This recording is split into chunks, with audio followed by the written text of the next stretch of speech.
पहले जारी हो जाती है, वहां अलग सिस्टम है, वहां युगांडा के रूल चल रहे हैं कि रेलवे हो, चाहे एसएससी हो, चाहे बैंक हो, चाहे शिक्षकों की भर्ती हो। आपको भी पता होगा जब कोई भर्ती निकलती है तो उसके लिए बजट पहले आवंटित हो जाता है, और ये भर्ती निकलने के बाद उन भर्तियों को 4-4 साल तक टाल देते हैं। आपको पता है कि वो बजट कहां इस्तेमाल होता है?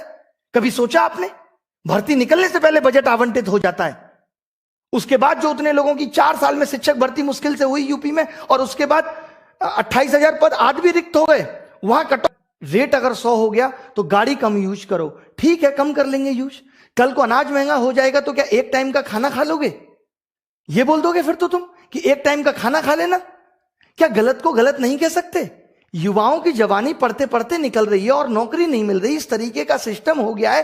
क्या युवा प्रश्न पूछकर गलती कर रहा है?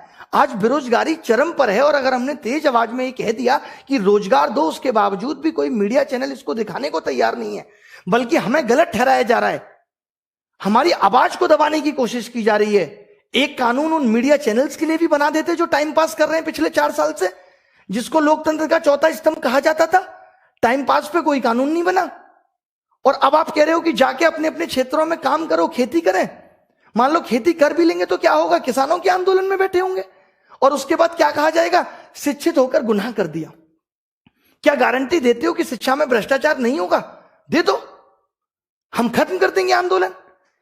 क्या सिस्टम बना दिया है, यहां नौकरियां बिक रही हैं, सब कुछ आपके पास तो डिजिटल है, डिजिटल इंडिया है, फिर भ्रष्टाचार क्यों बढ़ रहा है? फिर क्यों ट्रांसपेरेंसी सिस्टम में नहीं आ पा रही? जो पेपर लीक हो जा रहे हैं एग्जाम का, 3-3 साल तक पता नहीं चल रहा है। ये सिर्फ एक एग्जाम में नहीं है, ये हर एग्जाम का हाल है।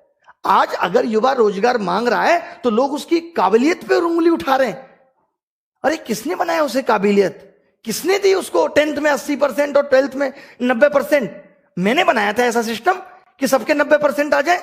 मैंने बनाया था ऐसा पेपर कि सबको 200-200 नंबर आ जाए, और उसके बावजूद भी सिलेक्शन नहीं होगा। और फिर उसके बाद आप काबिलियत पूछोगे? पीएचडी करके आदमी चपरासी का फॉर्म भर रहा है, और आप कह रहे हो कि लोग काबिल नहीं है इस देश में।